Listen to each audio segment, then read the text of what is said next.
Kenyans. This afternoon, Justice Professor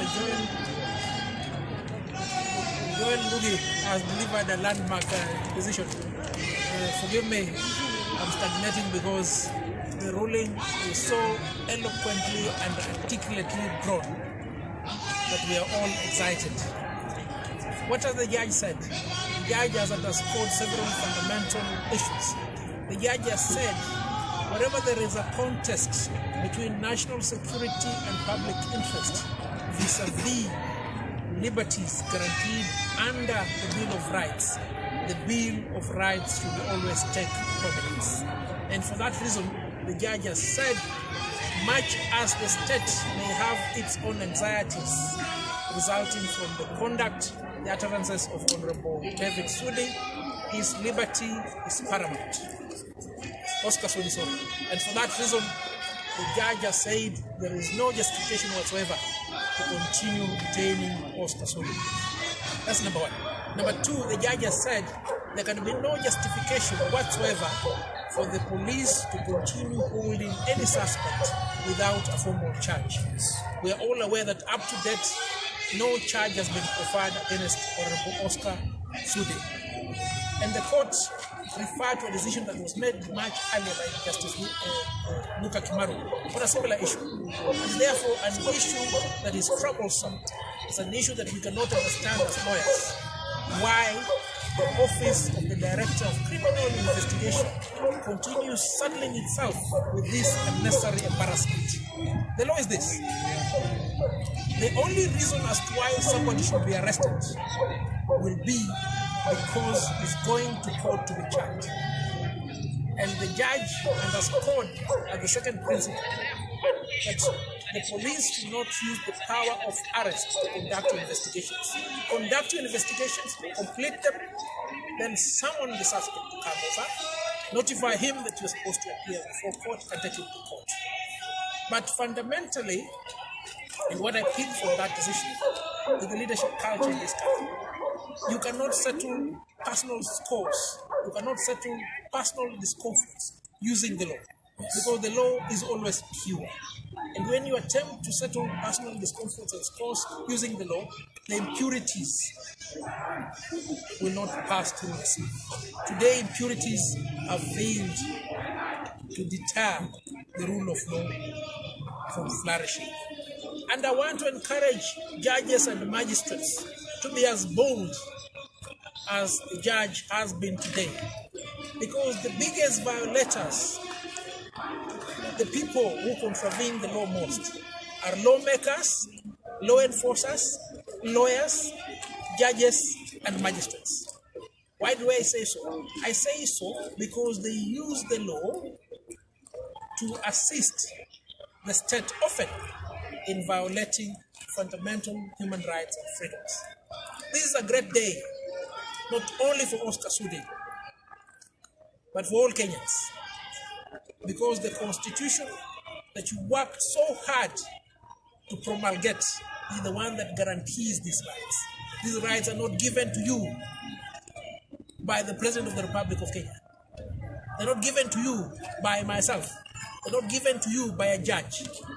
You are entitled to these rights as soon as you are born Kenyan. And the rights must always be protected. That is what I gather from the decision of the court. The judge has released Honorable Oscar Sudi on a cash bail of 500,000 or a bond of 1 million. He has been asked to keep peace, and that request was founded upon the taking of Sudi himself, that he shall not make any utterances with respect to the matter that is currently under investigation until such a time as he will be arraigned in court, if at all he will be arraigned. Yes, that's all.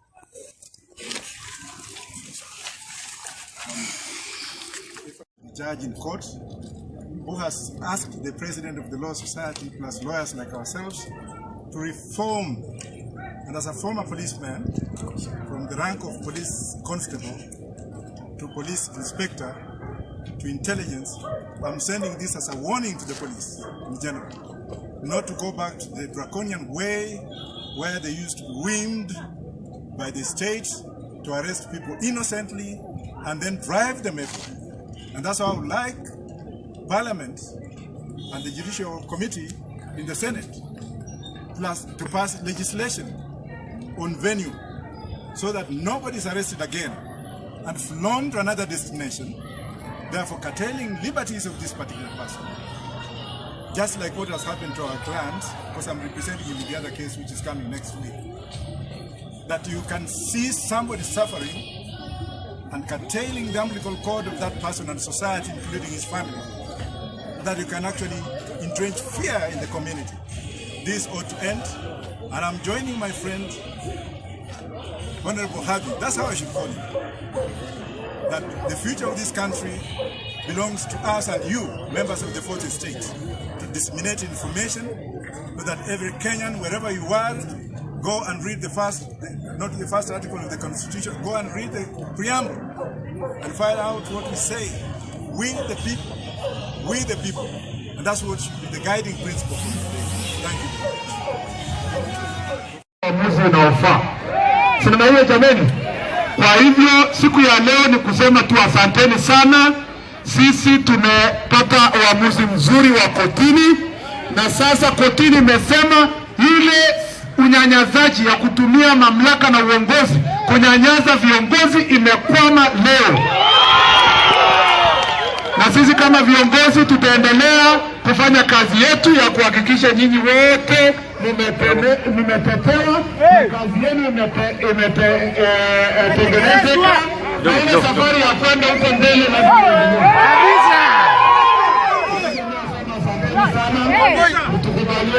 kidogo maneno mengi.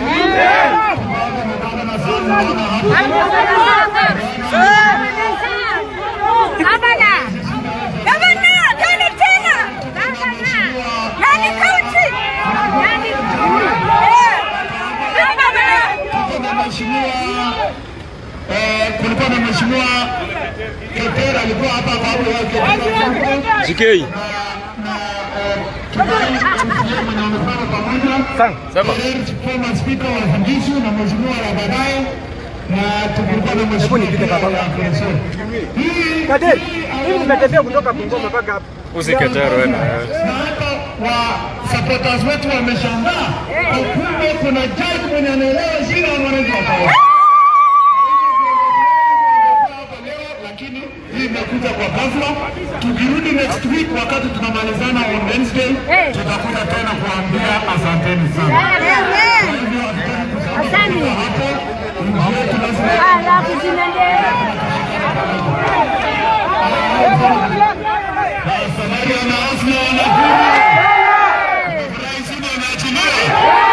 Sisi tunasema asante kwa Mwenyezi Mungu ambaye ametupatia ushindi wa siku ya leo, na ameambia wale ambao wanataka kutumia nguvu ya serikali kukandamiza wananchi washindwe kabisa.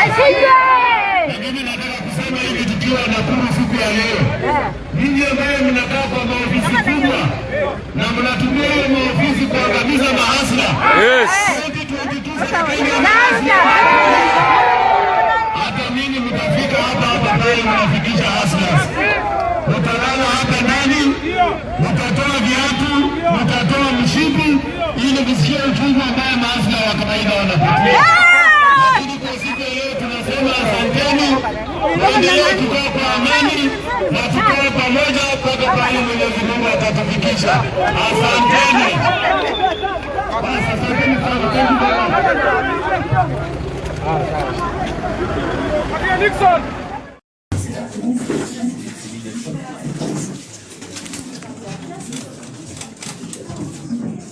Good afternoon, Mr. Sudi. Good afternoon, Governor. Nakula lunch. Nakula lunch. Aliko sawa. Sawa. I have a ruling here which because I know there is immense public interest in this matter, so it's important for the public to know the reasoning of the court. But I'm going to skip the quotations. I will just read the parts that pertain to the reasoning of the court. Is that okay? That's okay. Okay. So I'll begin now. Sudi Oscar Kipchumba, the applicant hereafter, is a Kenyan citizen. He presented himself to the police on the 13th of September 2020 after learning that the police were looking for him and after the police had camped outside his house the previous few hours. The applicant's home is in Kapseret, where the applicant also happens to be the area member of parliament. Upon his surrender at Langas police station in Western Gishu County, the applicant was brought to Nakuru Central Police Station. The following day, he was presented before the Chief Magistrate, Learned J.B. Carlo, in a miscellaneous application. The Republic, through the NCIC, sought leave of the court to detain the applicant for 14 days, give it an opportunity to conclude investigations and bring charges against him. In its application in the lower court, the Republic stated that it is doing investigations with a view to bringing 5 charges against the applicant as follows: hate speech, assault of a police officer, offensive conduct, unlawful possession of firearms and ammunition, and resisting arrest contrary to Section 103 of the National Police Service Act. The learned magistrate had both parties and reserved a ruling for the 16th of September 2020. In his considered ruling, the learned magistrate held that the Republic had made out a case for the continued detention of the applicant for a further period of 7 days. Applicant believes that the decision by the learned magistrate is patently erroneous and amenable to revision or review by this court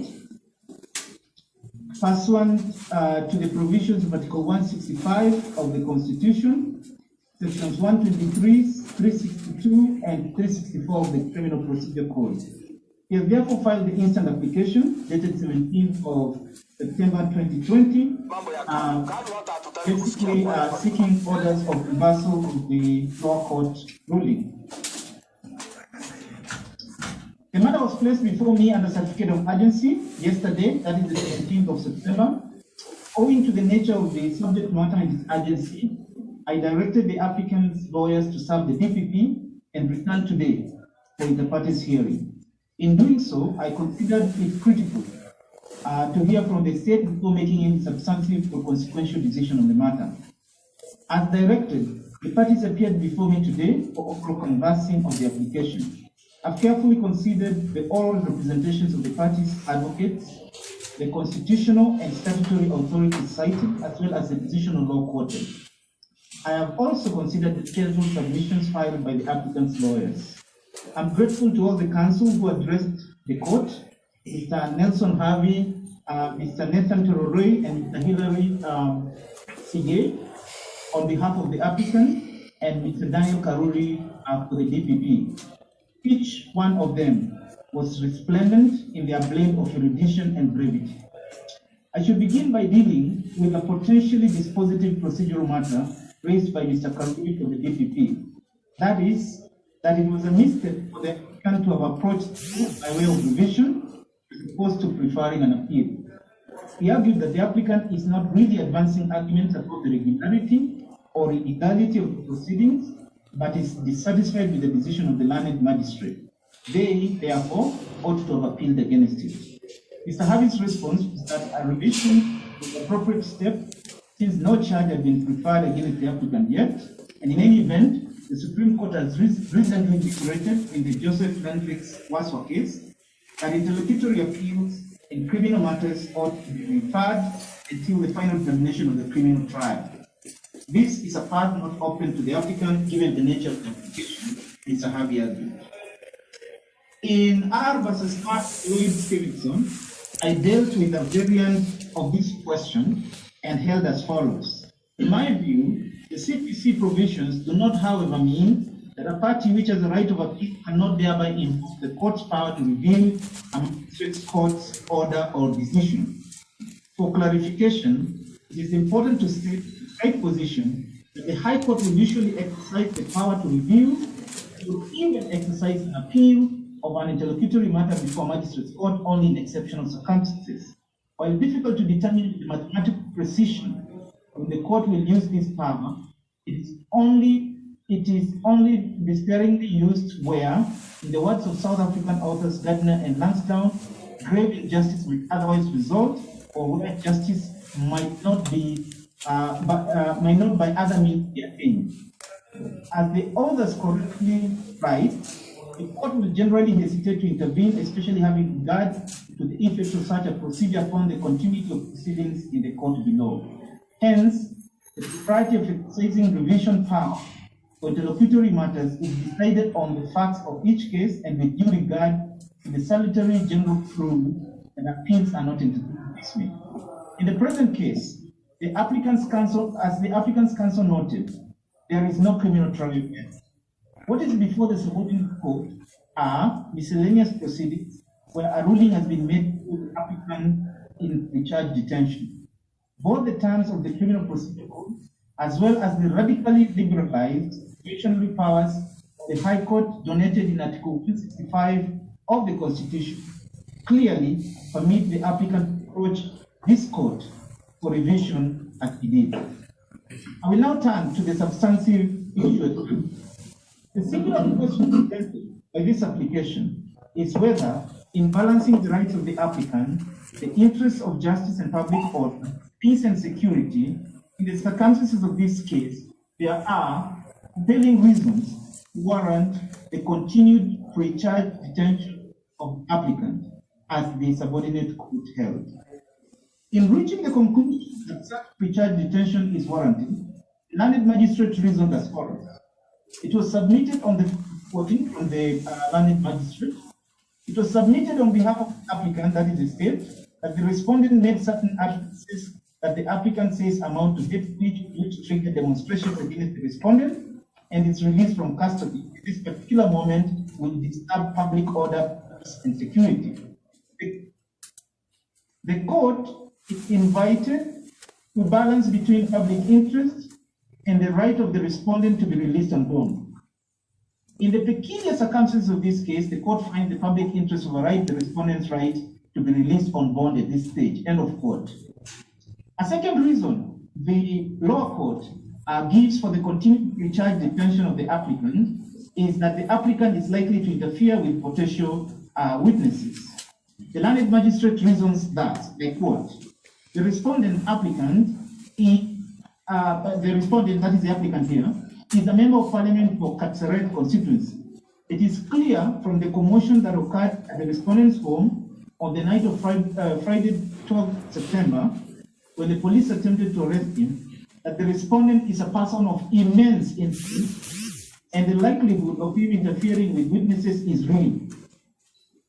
As was held in the case of Sebastian Miriti, if the accused can influence witnesses, be it subtly or even through threats, it is a fact to be considered. The respondent is likely to influence potential witnesses. End of quote.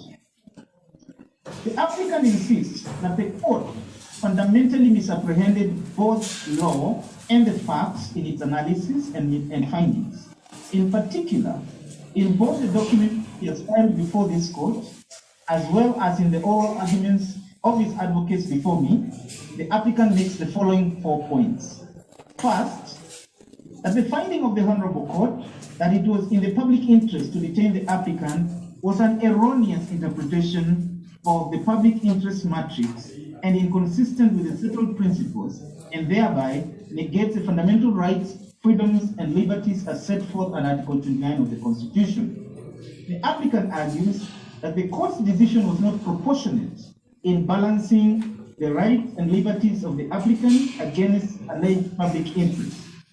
The applicant argues that our jurisprudence has now established that when individual liberties come into conflict with national security, it is the latter which must give way, not the other way around. Second, the court breached, the applicant argues that the court breached the fair trial rights of the applicant by stating merely on the basis of the state affidavit that the applicant's utterances amount to hate speech. Third, the applicant argues that it was an error for the court to have held that the applicant can be held in detention, notwithstanding that there was no holding charge preferred against him. The applicant argues that the police have no authority in law to arrest and detain any person without sufficient grounds and without informing of the reasons of his arrest, as required under Article 49(1)(a) of the Constitution. Fourth, the applicant argues that it was an error for the court to conclude that the applicant would interfere with unknown and undisclosed witnesses merely by the fact that the applicant is a member of parliament for Red constituency and therefore influential. The applicant argued, placing reliance on William Kipchirchir case as well as the Dwight Sagare case, that for the prosecution to succeed in persuading the court of this criteria of interference, it must place material before the court which demonstrates actual or perceived interference, and that just suspicions and fears harbored by the prosecution are not enough. The state, on the other hand, supported the learned magistrate's findings and conclusions, insisting that it had persuaded the court on the basis of the materials it placed before it that it was in the interest of public security and order that the state is allowed to complete investigations before Mr. Sudi is released. Mr. Karuri argued that the state complied with Article 49(1)(g) and (h) of the Constitution because the state informed the applicant the reasons of his complete detention, which was that his immense influence in Kapseret would undermine efforts to record statements from potential witnesses. Mr. Karuri argued that the state was still conducting investigations and that it was incumbent upon the court to protect the integrity of the criminal justice system by ordering the continued detention of the applicant until the investigations are complete, since there is credible fear that he will undermine those investigations. Mr. Karuri submitted that the interests of justice demand the protection of the investigation process against probable hindrance by would-be accused persons. On the question why the state has not preferred a holding charge, Mr. Karuri argued that such a position would be untenable because such a charge would not be accurate in its particulars, hence undermining the foundational principle of certainty of charges as provided in Article 1-4 of the Criminal Procedure Code. Mr. Karuri, however, submitted that should the court be persuaded to grant bail, then it should bind the applicant, as he has already pledged in his supporting affidavit, to keep the peace and not to make comments which might incite the public. It is probably rhetorically symmetrical, linguistically aesthetic, as well as structurally sound, for reasons which will emerge shortly. To begin with the applicant's most strident argument. That argument is that the judicial imprimatur given to the action of the police and the NCIC to hold the applicant in continued detention in the absence of a formal charge or holding charge is per se unconstitutional. The argument is that holding an arrested person beyond the 24-hour period prescribed in Article 49(1)(f) of the Constitution without charging them with an offense not to law is categorically violative of the Constitution.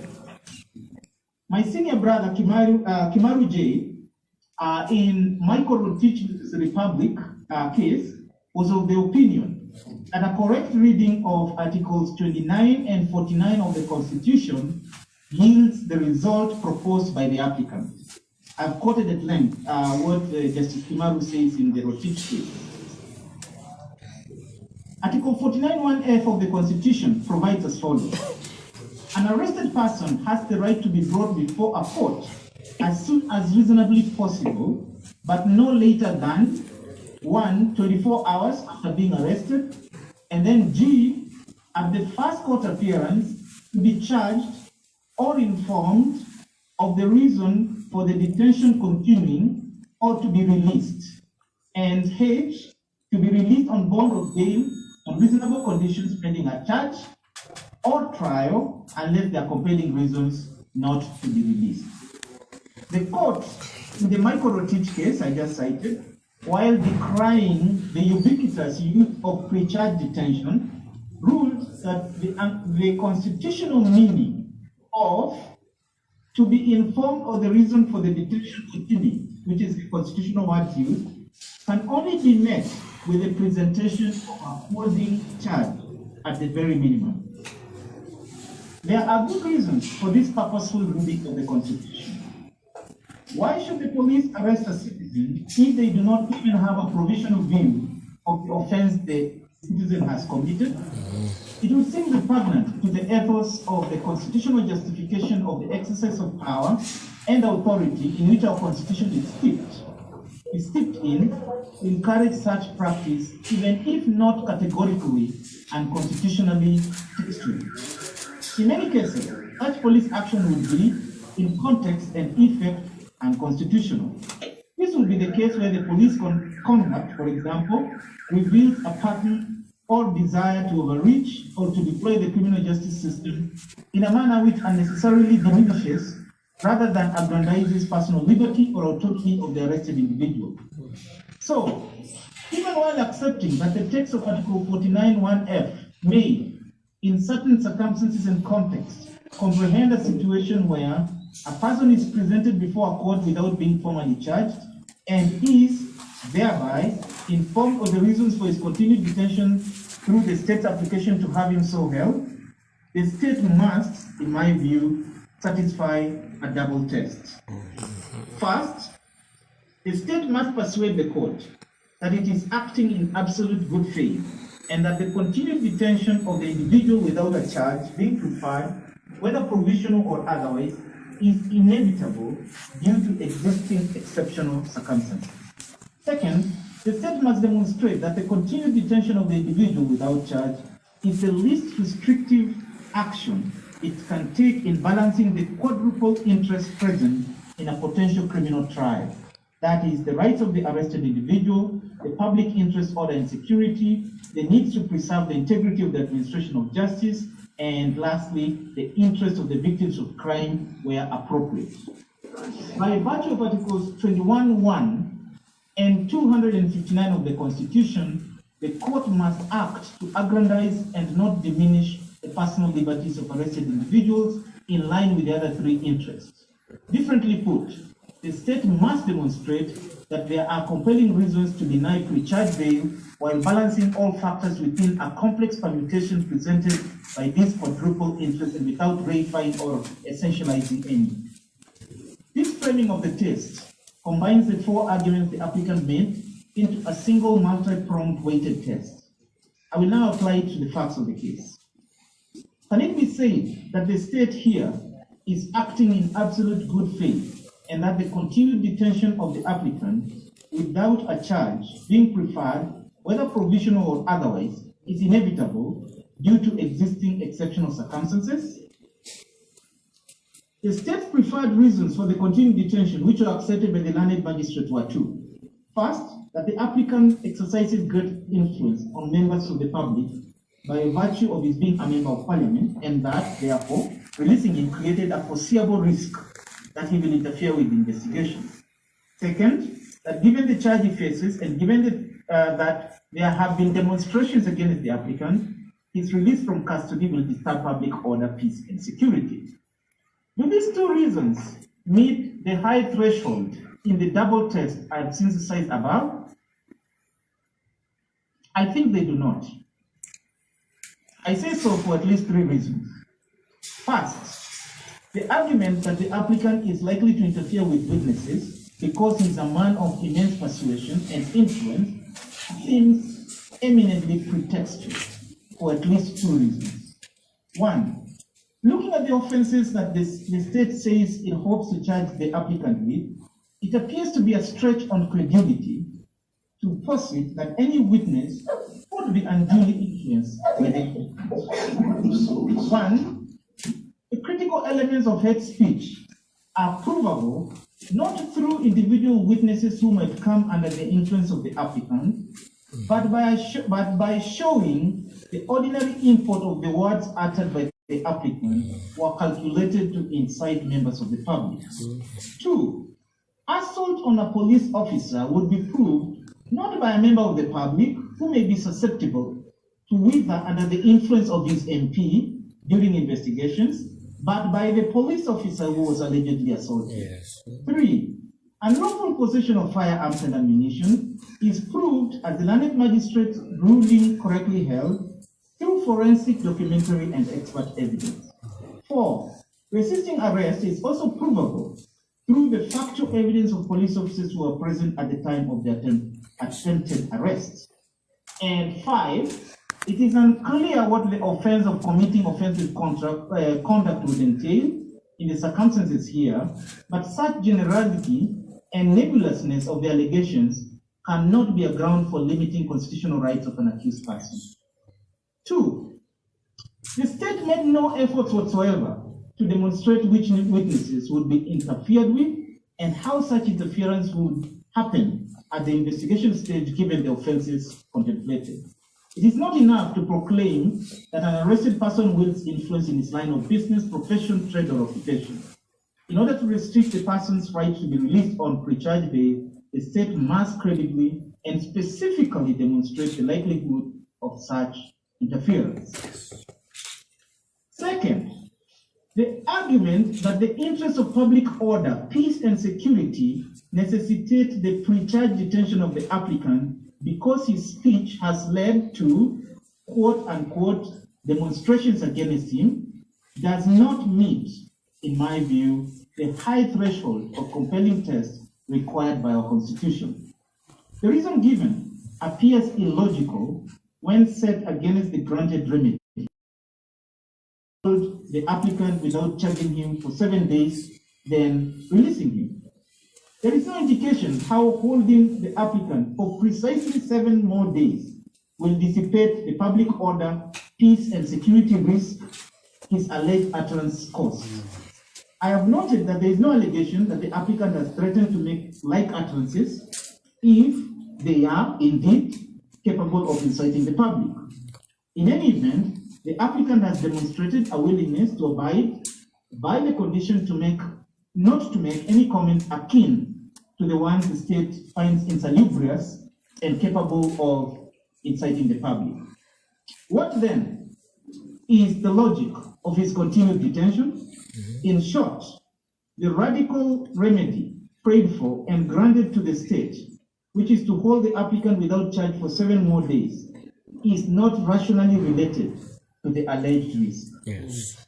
There is a second reason to worry about the contextual and simplistic pitting of public order, peace, and security on the one hand, against the personal liberty, interest, and autonomy of the applicant on the other. It is that the logic espoused by this simplistic pitting is a dangerous anti-liberty ethos, which was rejected by the Constitution of Kenya 2010. Yes. I clearly expressed this reasoning in Joseph Thiongo in 17 Others versus Republic, and it is sufficient to reproduce here at length the relevant paragraphs. And I quote from that case. The defense would be correct to argue, this was a similar case that was in Kiambu, and this is what I said in that case. The defense would be correct to argue that such a blunt response to the breakdown in law and order would be tantamount to sacrificing the rights of the accused person in order to secure peace and security for the rest of society. Needless to say, our Constitution no longer countenances such an approach. Such was the approach to law and order that justified the authoring into our law books the infamous Public Order and Security Act. The logic that it is necessary to simply detain some quote-unquote dangerous citizens in order to maintain law and order for the rest of the society. That logic has been substituted in our Constitution with the opposite logic, that every accused person is presumed innocent and is entitled to bail and not to remain in remand unless compelling reasons are shown. The authority of the court to deny bail where compelling reasons are shown can now not be invoked as a reason for the security apparatuses and the state to refuse to undertake their foremost duty to protect all citizens and maintain law and order in the society. Where the alleged sources of threat are known and the potential victims of the illicit activities are known, it would be to reduce the state's monopoly of violence and duty to protect its citizens to a sacrilegious impotence to conclude that only the remanding of particular accused persons or suspects who are not themselves alleged sources of threats is the method to protect the potential victims and public order. Having reached here in my analysis, the result appears eminently tautological. The application herein largely succeeds.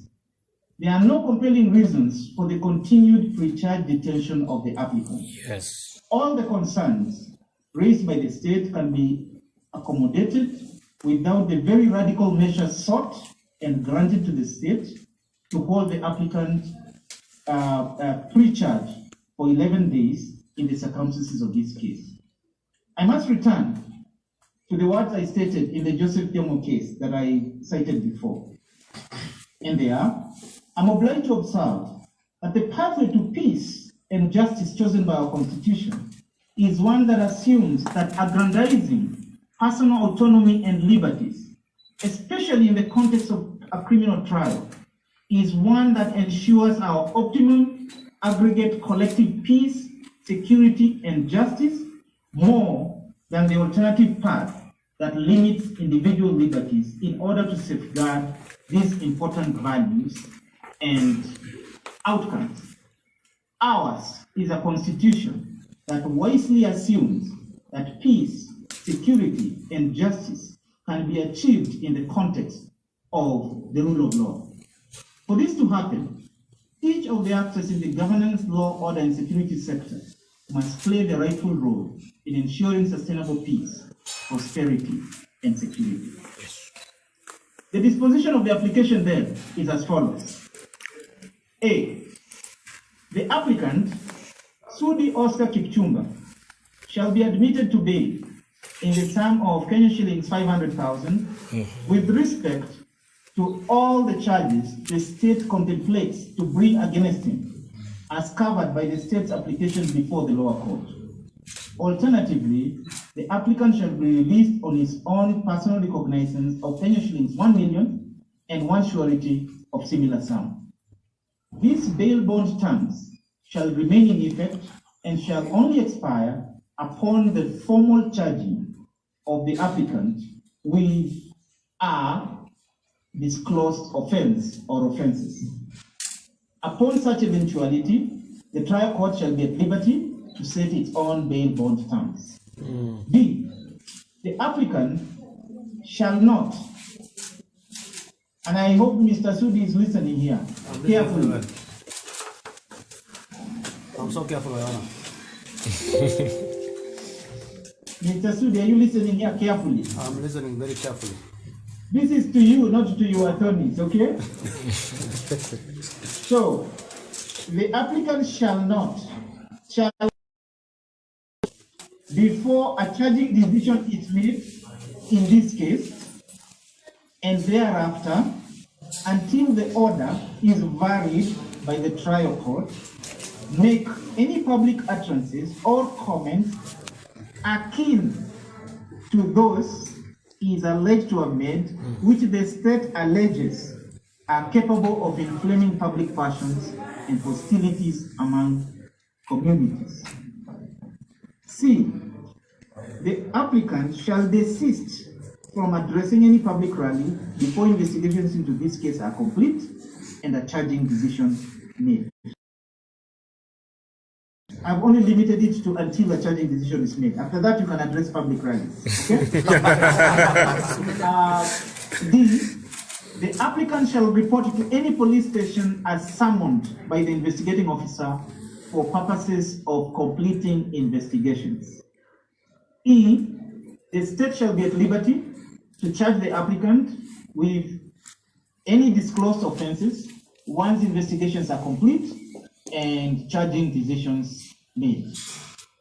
Meanwhile, F. The applicant shall, this is for you, Mr. Karuri, the applicant shall not be arrested or detained by the police. If a decision to charge him is made, he shall be summoned to present himself to court. Yes, yes. Lastly, each party will be at liberty to apply for any further orders.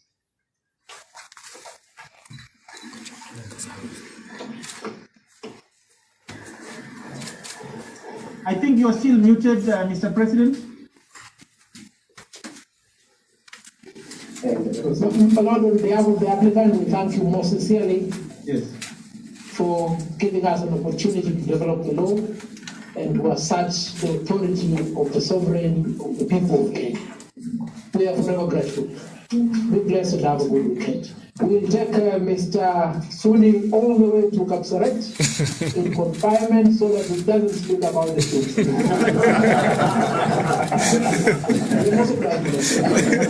Thank you so much, Daniel Karuri.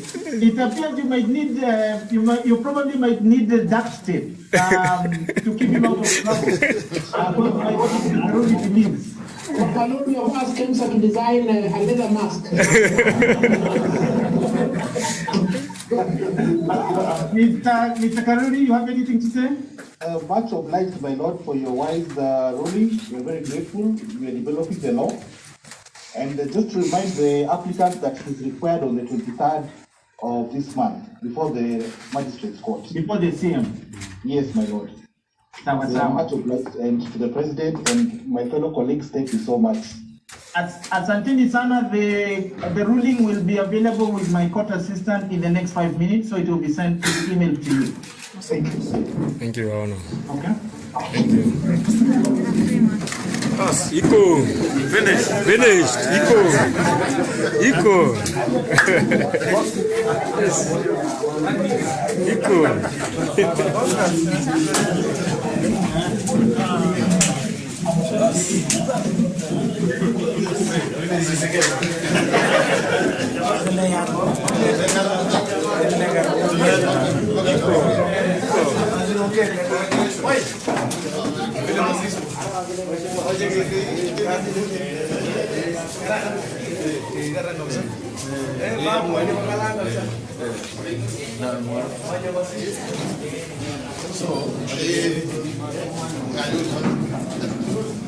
Kita garita que te llegue.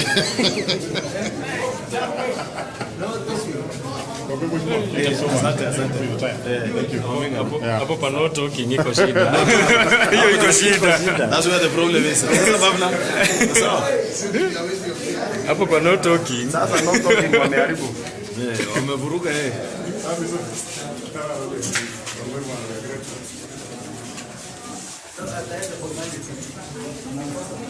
Madame, fungua mlango.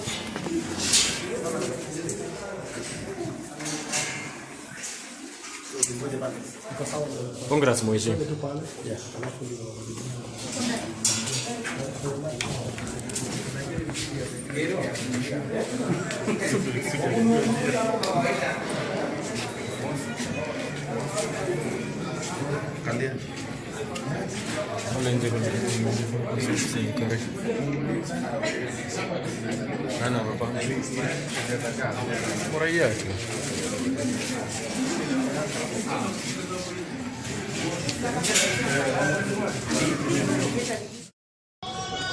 Good afternoon, Kenyans. This afternoon, Justice Professor Ngugi has delivered a landmark decision. Forgive me, I'm stagnating because the ruling is so eloquently and articulately drawn that we are all excited. What has the judge said? The judge has underscored several fundamental issues. The judge has said, wherever there is a contest between national security and public interest vis-a-vis liberties guaranteed under the Bill of Rights, the Bill of Rights should always take prominence. And for that reason, the judge has said, much as the state may have its own anxieties resulting from the conduct, the utterances of Honorable David Sudi, his liberty is paramount. Oscar Sudi, sorry. And for that reason, the judge has said there is no justification whatsoever to continue detaining Oscar Sudi. That's number one. Number two, the judge has said there can be no justification whatsoever for the police to continue holding any suspect without a formal charge. We are all aware that up to date, no charge has been preferred against Honorable Sudi. And the court referred to a decision that was made much earlier by Justice Ngugi on a similar issue. And therefore, an issue that is troublesome is an issue that we cannot understand as lawyers.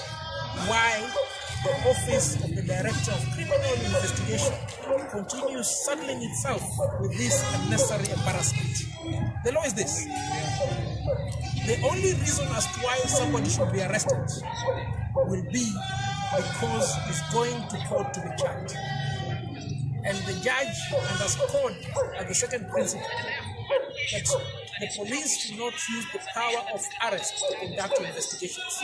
Conduct investigations, complete them, then summon the suspect to come over, notify him that you're supposed to appear before court and take him to court. But fundamentally, and what I picked from that decision is the leadership culture in this country. You cannot settle personal scores. You cannot settle personal discomforts using the law, because the law is always pure. And when you attempt to settle personal discomforts and scores using the law, the impurities will not pass through the sieve. Today, impurities have failed to deter the rule of law from flourishing. And I want to encourage judges and magistrates to be as bold as the judge has been today. Because the biggest violators, the people who contravene the law most, are lawmakers, law enforcers, lawyers, judges, and magistrates. Why do I say so? I say so because they use the law to assist the state often in violating fundamental human rights and freedoms. This is a great day, not only for Hon.Sudi, but for all Kenyans, because the constitution that you worked so hard to promulgate is the one that guarantees these rights. These rights are not given to you by the President of the Republic of Kenya. They're not given to you by myself. They're not given to you by a judge. You are entitled to these rights as soon as you are born Kenyan. And the rights must always be protected. That is what I gather from the decision of the court. The judge has released Honorable Hon.Sudi on a cash bail of 500,000 or a bond of 1 million. He has been asked to keep peace, and that request was founded upon the taking of Sudi himself, that he shall not make any utterances with respect to the matter that is currently under investigation until such a time as he will be arraigned in court, if at all he will be arraigned.